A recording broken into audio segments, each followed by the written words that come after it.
오늘은 말씀 전하면서 찬양 하나를 조금 함께 부르고 또 시작하면 좋겠습니다. 오늘 우리가 본문 요한복음 6장 1절부터 15절 말씀 오병이어에 대한 말씀을 읽었는데 그 다음에 보면 물 위로 걸어오라 하시는 예수님의 그 말씀의 이야기가 나오거든요. 아마 그 말씀을 묵상하며 이 찬양을 만들었던 것 같은데요. 물 위를 걷는 자라고 하는 찬양인데요, 가사가 이렇습니다. 주님 나를 부르시니 두려움 없이 배에서 나아가리라. 주님 나를 부르시니 주님 내게 오라 하시니 주님 보고 계시기에 의심치 않고 바다를 걸어가리라. 주님 보고 계시기에, 주님 여기 계시기에, 주님 여기 계시기에 이 깊은 바다가 반석이 되고 주님 여기 계시기에 반석 위를 내가 걸어가리라.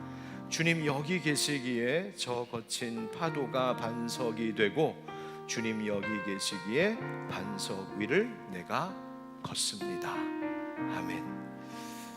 우리 삶의 환경과 조건과 형편이 달라지는 것, 그것이 아니라 바로 그 현장에 우리 주 예수 그리스도께서 함께하고 계심이, 그것이 내게 믿음이 되고 반석이 되고 나의 가는 길이 됨을 고백하는 찬양인데요, 우리 한번 이 찬양 같이 한번 불러볼까요? 혹시 아시는 분들은 좀 크게 같이 불러주셨으면 좋겠습니다.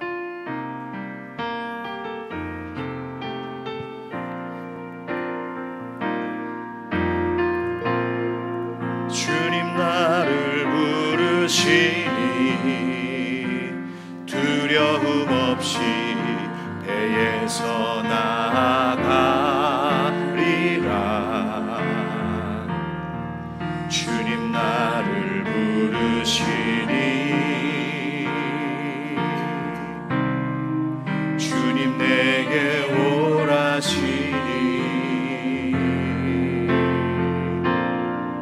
주님 보고 계시기에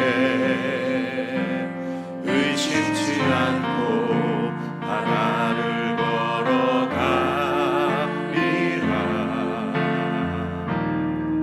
주님 보고 계시기에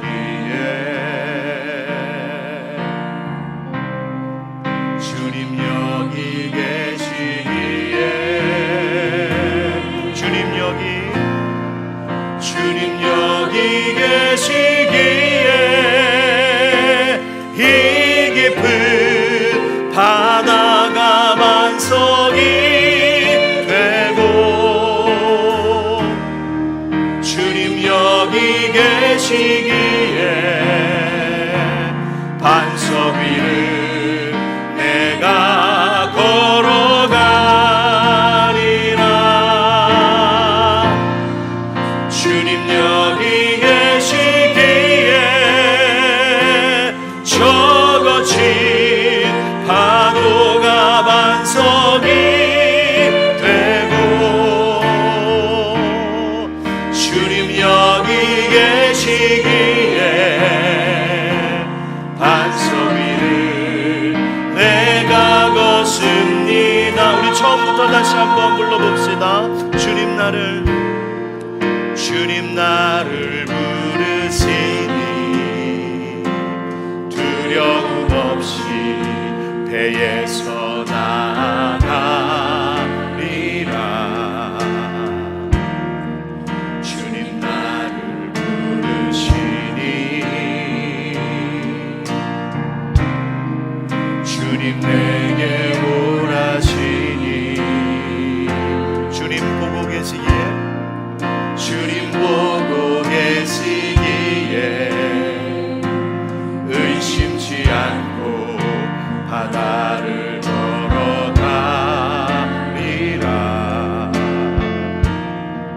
주님 보고 계시기에 주님 여기 계시기에 아멘. 주님 여기 계시기에 이 깊은 바다가 반석이 되고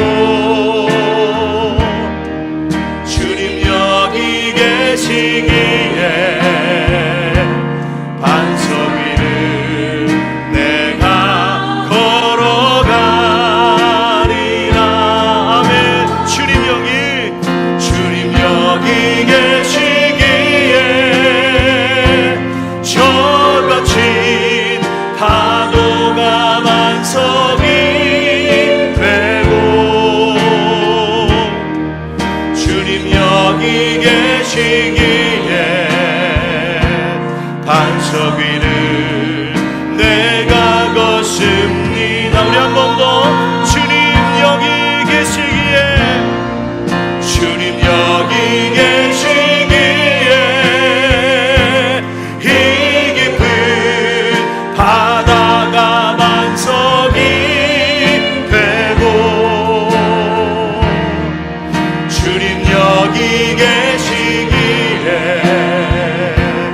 반석 위를 내가 걸어가리라. 아멘. 주님 여기 계시기에 저거친 파도가 반석이 되고, 아멘. 주님 여기 계시기에 반석 위를 내가 걷습니다. 우리 함께 하신 주님 앞에 박수 영광 올려드립시다. 할렐루야. 아멘. 여러분, 깊은 바다도 거친 파도도 우리 주님이 함께 하시면 반석과 같이 된다. 여러분, 이 찬양의 고백, 우리의 고백 되기를 축복합니다. 우리의 삶의 모든 고난과 불안한 형편 가운데에도 우리 하나님 분명히 함께하고 계실 것이고요, 오늘 찬양하며 믿음으로 나온 이 예배의 자리에도 주님께서 여기에도 계시는 줄 믿습니다. 오늘 하나님 주시는 말씀은 여러분 잘 아시는 오병이어 이야기입니다. 요한복음에 기록된 예수님의 7가지 기적 중에 4번째에 해당되는 표적인데요, 보리떡 5개와 물고기 2마리로 5,000명을 넘는 수많은 사람들을 먹이신 이 사건, 이 사건이 얼마나 예수님의 사역 중에 중요한 의미를 가지고 있는지 복음서요, 4복음서 4개의 복음서에 전부 다 기록되어 증언되고 있는 이적, 그것이 바로 이 오병이어 사건입니다.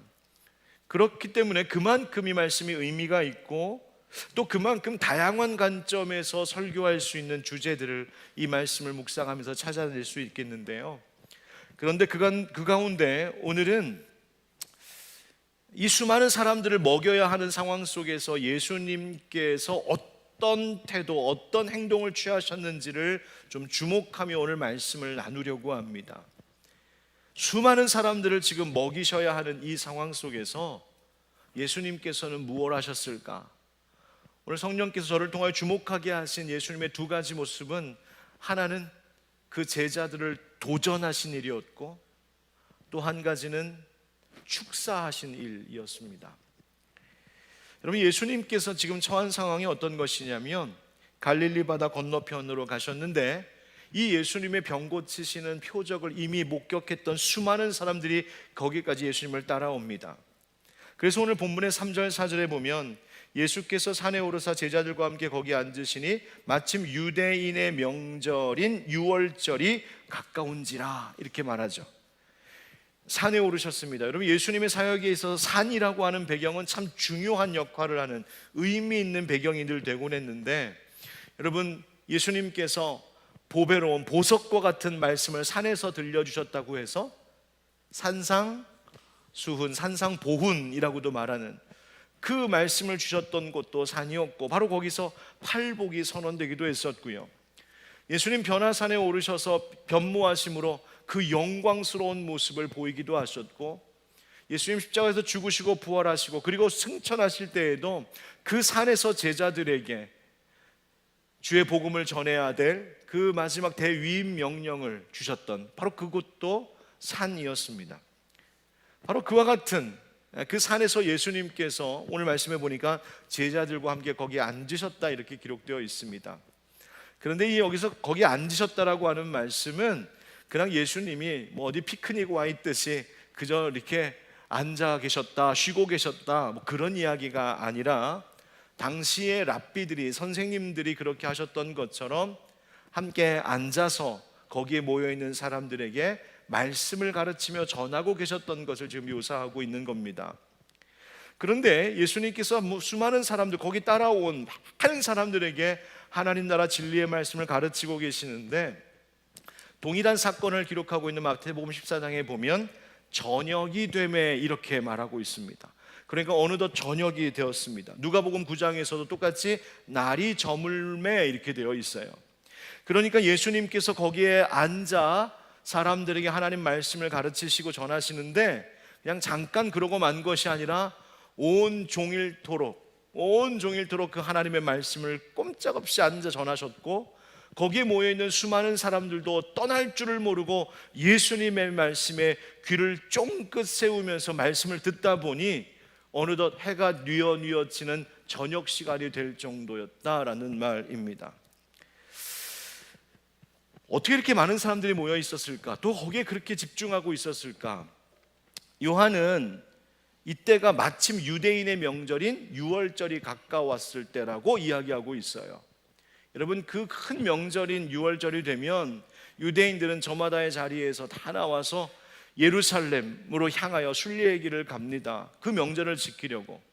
그래서 수많은 사람들이 지금 움직이고 있는 그때에, 그러니까 그만큼 종교적으로, 신앙적으로, 영적으로 뭔가를 기대하고 바라는 그런 분위기가 가득한 이 명절의 때에, 그러니까 그렇게 많은 사람들이 또한 예수님 앞에 모여서 지금 말씀을 듣고 있는 상황이에요. 그런데 영적으로, 신앙적으로, 말씀으로 채워지는 것은 참 좋은데, 역시 여기 앉아 있는 사람들도 우리와 같이 육신의 채워짐이 필요한 사람들이었기 때문에 저녁이 되니 날이 저무니 어땠겠어요? 배가 고팠을 겁니다. 오늘도 저녁 식사 못 하시고 혹시 오늘 금요기도 오신 분 계세요? 제가 지금 드릴 건 없지만 일단 말씀으로 좀 채우시고 여러분, 배가 고팠습니다. 예수님도 제자들도 그것을 아셨어요. 그냥 배고프면 이제 다 끝내고 해산, 집에 가서 밥 먹으세요, 뭐 그러면 되지, 혹시 여러분 그렇게 생각하실지 모르겠는데 그럴 형편이 아닙니다. 이들이 딱히 갈 곳도 없는 순례객들일 수도 있었고, 딱히 먹을 것도 없고, 그리고 동시에 이 많은 사람들이 어디 가서 먹을 것을 얻을 만한 그런 상황도 형편도 아니었던 그때, 그냥 그래서 그렇게 배 고파하면서, 배 고르면서 그 들판에서 온종일 하루 예수님과 함께 말씀 듣고 그 하루를 보내야만 했던 바로 그 시점에 배고픈 사람들이 막 모여들었습니다. 성경에 보니까 몇 사람 이렇게 온 게 아니라 수많은 큰 무리가 모였어요. 예수님이 이렇게 보니까, 제자들이 보니까 다들 배가 고파서 눈은 퀭하고 지쳐있고 얼굴에 점점 생기가 사라지기 시작하고 막 그런 상황입니다. 그렇다고 어디로 돌려보낼 곳도 마땅한 곳이 없습니다. 다들 말씀 주시던 예수님만 쳐다보고 있는 상황. 여러분, 어떠한 자리에서 책임을 져야 하는 자리에 있다라고 하는 것이 얼마나 부담이 큰지 모릅니다. 한번 그냥 상상해 봤거든요. 그 옛날 우리 할머니, 또 그 전에 그 시대에, 또 한국전쟁 그 전란 피난 때에 아이들 줄줄이 데리고 있었던 가정의 부모님들의 마음이 늘 어땠을까 한번 말씀 묵상하다가 잠깐 좀 상상해 봤습니다. 자식들이 줄줄이 있는데 끼니 때마다 먹을 걱정하고 있는 그때, 자식들은 상황 사정 모르고 그냥 엄마가 언제 불러 밥 줄까 그것만 쳐다보고 있는 그 모습, 얼마나 그 부모의 마음이 안타깝고 속상하고 미안하기도 하고 불쌍하고 그러셨을까. 그러면 이제 어머님들은 겨우 음식 좀 구하면 모시는 시어른 먼저 챙겨드리고, 가장인 남편 아버지 먼저 챙겨드리고, 장남부터 쭉 자식들 먹이고, 어머니는 이제 겨우 남은 거 드시고, 아마 그러셨었던 우리 어른들이었을 겁니다. 여러분들 그런 때 생각하면 우리 잘 먹고 잘 사는 것 진짜 감사해야 됩니다. 오늘 저녁 배고파서 오신 분도 계신데 오늘 저녁 잘 드신 분들은 특별히 오늘 감사하고 가셨으면 좋겠어요. 우리 잘 먹는 거 얼마나 감사한 일인지 몰라요. 근데 지금 이 사람들이 배고파서 예수님만 쳐다보고 있었다. 여러분, 나에게 뭔가를 기대하면서 바라보고 있는 사람들에게 줄 것이 없을 때의 난처함이라고 하는 것은 진짜 어렵습니다.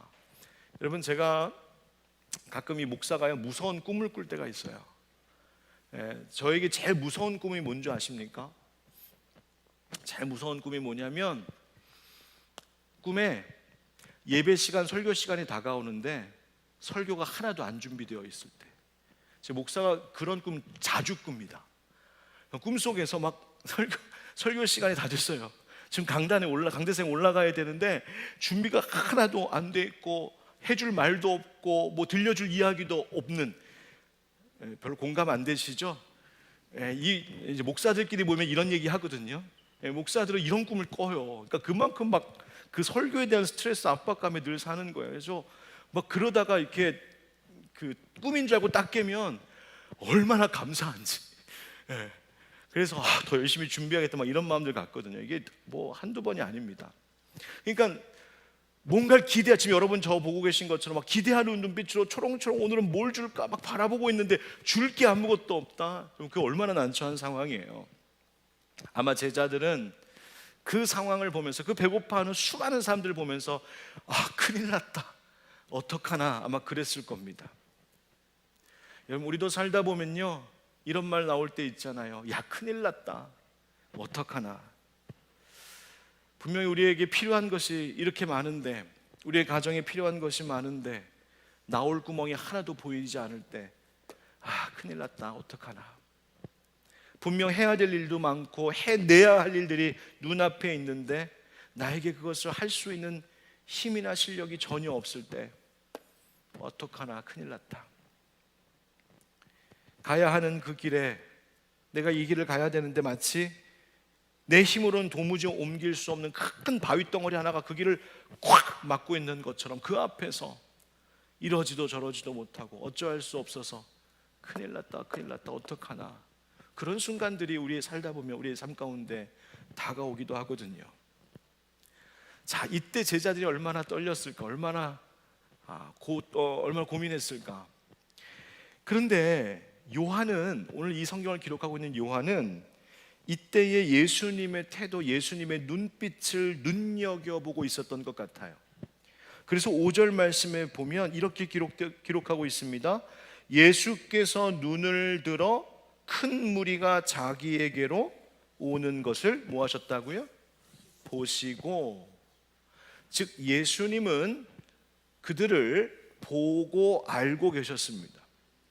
예수님께서 사람들의 배고픔을 아시고 불쌍히 여기셨음을 지금 말하고 있는 이야기예요. 여러분 기억하십시오. 우리 예수님은 우리의 필요도 아시고 우리의 배고픔도 아시는 우리 주님이심을 믿습니다. 그리고 예수님은 그런 우리를 불쌍히 여기시는 분, 보시면서 긍휼한 마음으로 우리를 보고 계신 분, 바로 그 예수님. 여러분, 그 예수님이 지금도 오늘 많은 기도의 제목을 가지고 나와 있는 여러분들도 지금 보고 계시고 불쌍히 여기시고 긍휼히 여기시는 마음으로 이곳에, 이 여기에 함께하고 계실 줄 믿습니다. 여러분, 큰일이다, 어떻게 하면 좋나, 가진 것도 없고 할 수 있는 힘도 없고 방법도 보이지 않을 때, 여러분 그 모든 상황을 유심히 보시고 긍휼히 여기시는 예수님이 그 자리에 계셨다는 것이 이 사건의 가장 중요한 일이었습니다. 자, 이렇게 해결해야 되는, 수많은 사람들을 먹여야만 하는 그 큰 일이 있는 상황에서 예수님 뭘 하셨을까? 앞서 이 말씀드린 것처럼 예수님 두 가지 하셨어요. 첫째는 예수님은 제자들의 믿음을 도전하셨습니다. 5절과 6절 우리 한번 같이 읽어보실까요? 5절 6절 시작.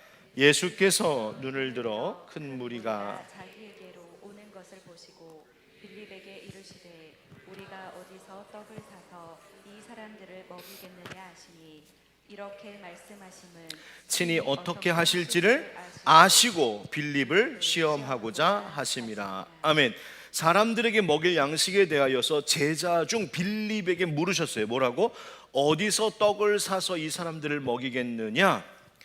여러분, 다른 공관복음, 그러니까 마태, 마가, 누가와 이 요한복음의 차이점이 하나 여기 나타나는데, 다른 복음서들은 날이 저물자 제자들이 먼저 예수님께, 예수님 동네에 가서 뭐 먹을 것을 좀 구해 올까요? 제의하는 것으로 되어 있지만, 그런데 요한은 이 이야기를 조금 더 구체적이고 예수님의 적극적인 의지를 담은 증언을 하고 있는데, 말씀을 좀 보완하고 있는 거죠. 뭐라고? 제자 중에 빌립을 딱 지목하여 시험하여 물어보신 거예요.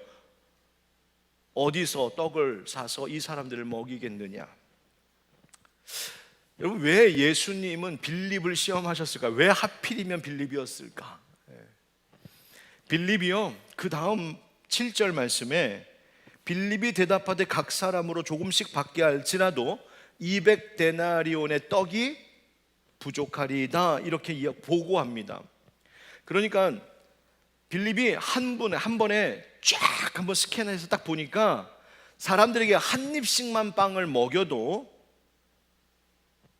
200데나리온의 떡이 부족하다. 200데나리온이라면 한 사람의 노동자가 200일 동안 벌어야 할 일에서 버는 돈이 200데나리온. 그러면 한 사람에게 조금씩만 먹여도 그만큼이 부족하다는 것을 빌립은 빠르게 계산했고, 그 빠른 계산의 결과는 뭐였냐면 예수님 불가능합니다 했어요. 다시 말하면 왜 하필이면 빌립을 예수님 지목하셨을까?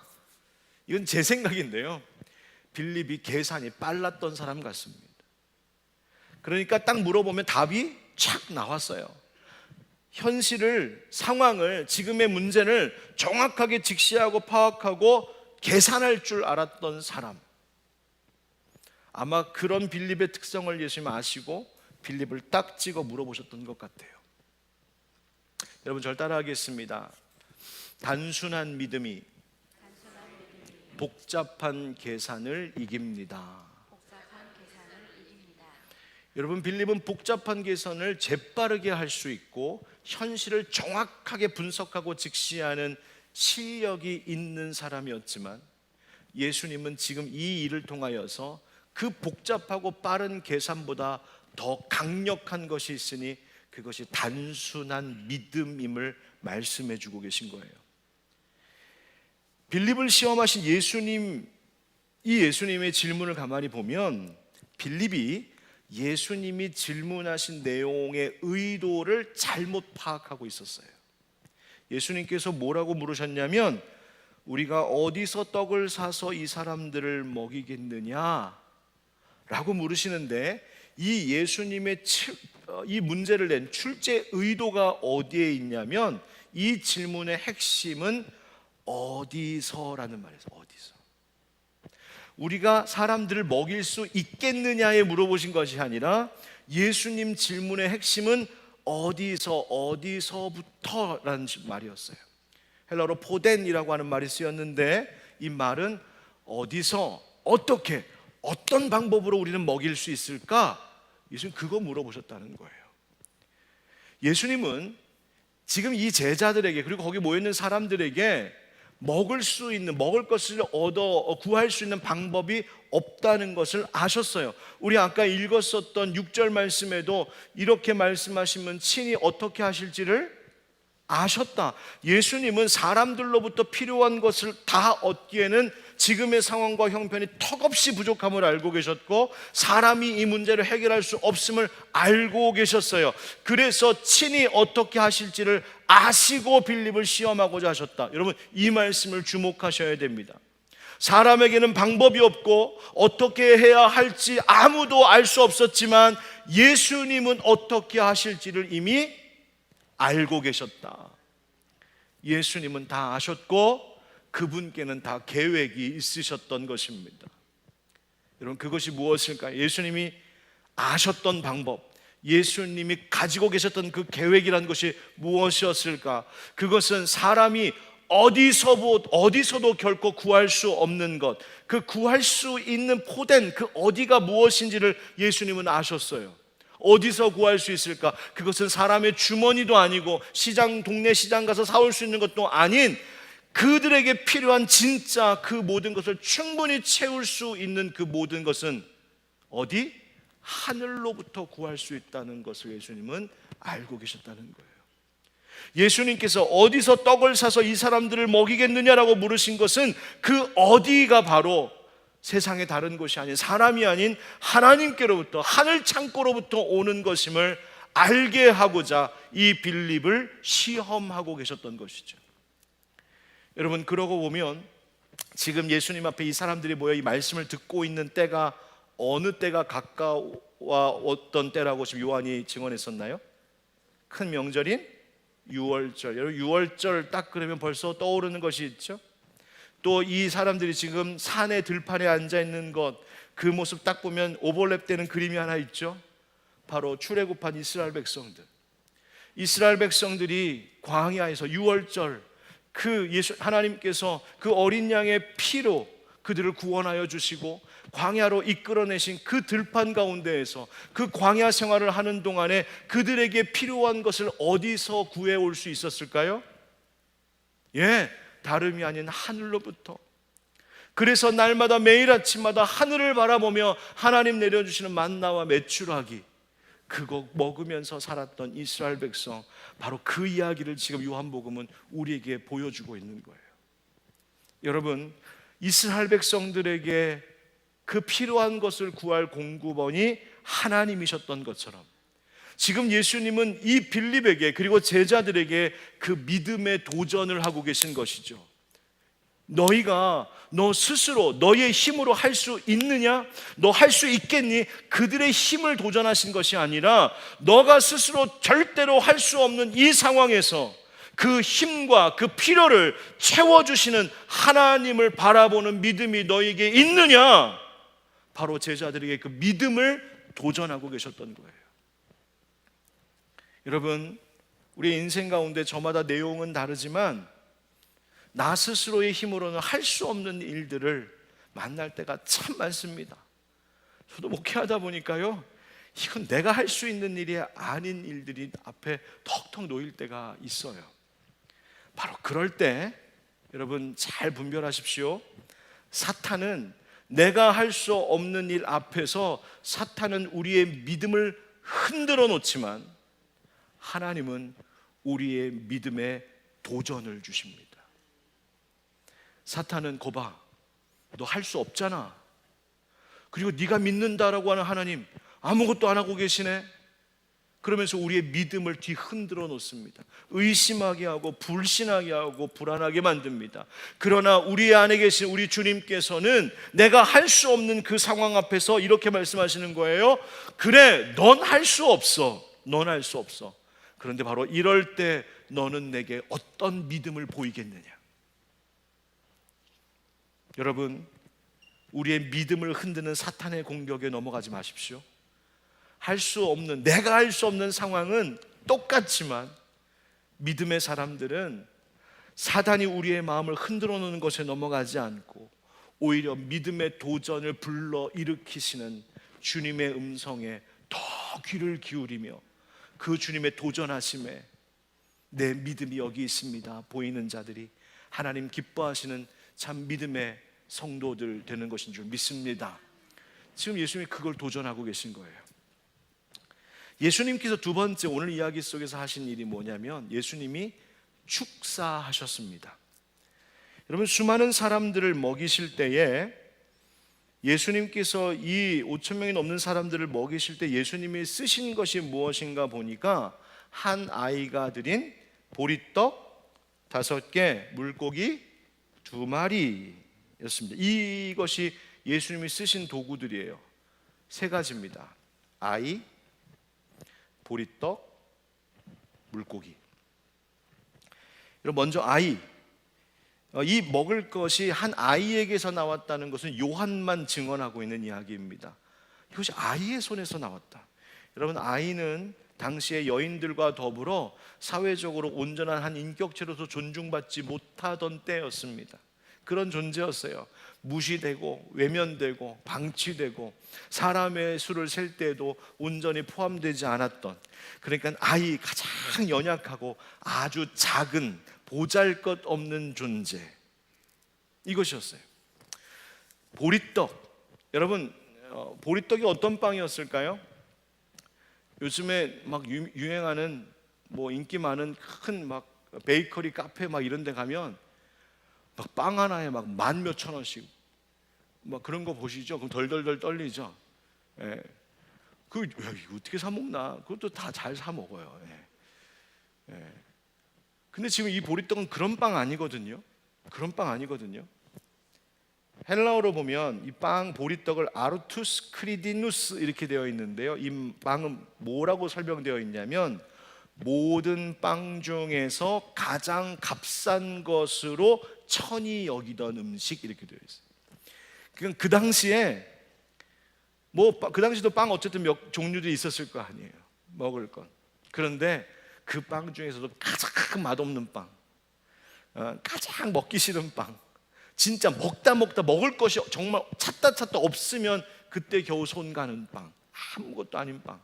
그런데 한 아이의 한 끼 식사 양이었으니 그 양도 얼마 되지 않은 천하고 그 아주 적은 양의 빵, 그것이 예수님의 도구였어요. 예수님 손에 들려진 게 그거였어요. 세 번째가 뭐예요? 물고기. 여러분 어떤 물고기였을까요?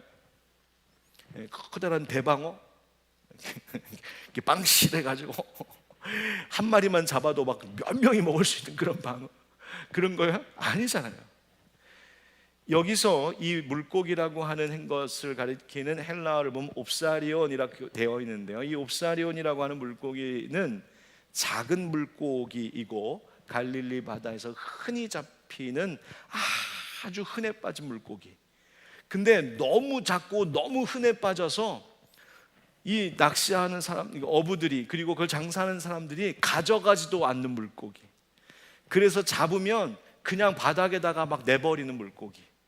그러면 가난한 사람들, 어린아이들이 그 땅에 떨어져 버려져 있는 그 작고 맛도 없는, 생긴 것도 흉한 그 볼품없는 물고기, 바닥에 떨어진 거 주워다가 그걸로 겨우 끼니를 때우던 물고기가 바로 이 옵사리온이에요.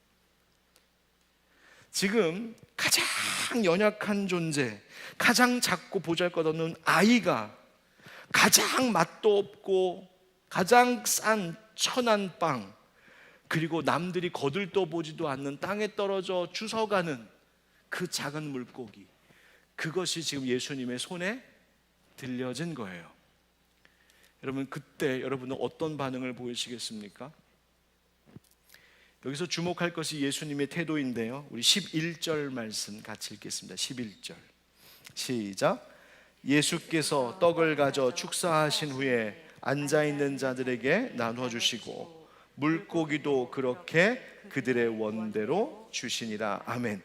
예수님께서 사람들을 쫙 앉히신 다음에 여기 보니까 떡을 가져라는 말이 있어요.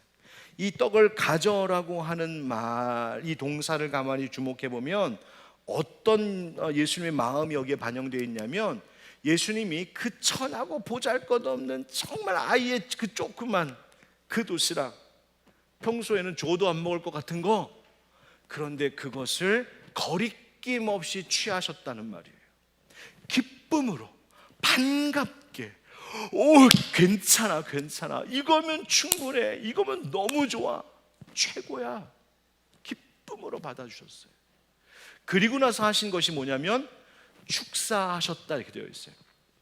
여기서 축사하셨다는 것은요, 무슨 신비한 주문을 외우거나 어떤 능력을 행하셨다는 것이 아니라, 이 헬라어 축사는 유카리스테오라고 하는 단어가 쓰였는데, 이 유카리스테오라고 하는 이 단어는 무슨 뜻이냐면 감사하다는 뜻이에요. 그러니까 예수님이 그것을 기쁨으로 거리낌 없이 받으시고 그것을 너무나 감사하셨다는 거예요. 마치 어느 한 집에서 가족들이 정말 소박한 식탁을 앞에 두고도, 하나님 이것도 감사합니다, 하나님 이것도 주셔서 너무 감사합니다, 잘 먹겠습니다 라고 하는 마음으로 가족들이 함께 감사 기도를 하는, 마치 그 모습처럼 예수님이 그 아무것도 아닌 것을 받고도 감사하셨다는 거예요. 그랬더니 수많은 사람들을 배불리 먹이고도 12광주리가 나왔다는 것이에요. 여러분, 똑같은 아이의 똑같은 도시락을 제자들이 예수님께 전해줬죠. 그 전해줬을 때 제자들이 했던 말이 뭐였습니까? 이것이 이 많은 사람에게 얼마나 되겠사옵나이까. 똑같은 것을 받고도 제자들은 안 됩니다, 불가능합니다. 이것 가지고 뭘 하시려고. 그런데 예수님 이거를 어떻게 받으셨다고요? 기쁨으로. 그리고 그것에 대해서 어떻게 하셨다고요? 감사하셨다고요. 여러분, 우리는 어떻게 살고 있을까요? 우리에게 주신 것에 대해서, 오늘 나에게 허락하신 것에 대해서 여러분 그것을 얼마나 기쁨으로 받아들이고 계십니까? 여러분이 오늘 하루 일하시면서 여러분에게 주어졌던 그 일들, 여러분들이 직장에서 일터에서 했던 일들, 가정에서 하셨던 일들, 여러분 그것이 얼마나 어떠한 것이든지 간에, 사람들이 그것을 어떻게 평가하든지 간에 여러분 그것에 대해서 기쁨으로 그걸 받아들이고 그 일에 임하고 감사하셨습니까? 여러분 오늘 함께 식사하셨던 제가 아까도 식사 얘기 물어봤는데, 여러분 드셨던 것 감사함으로 드셨습니까? 여러분 주머니에 오늘 들어왔던 것, 혹은 내가 쓸 수 있었던 것들에 대하여 하나님 내게 이런 것 주셔서 감사합니다 하셨나요?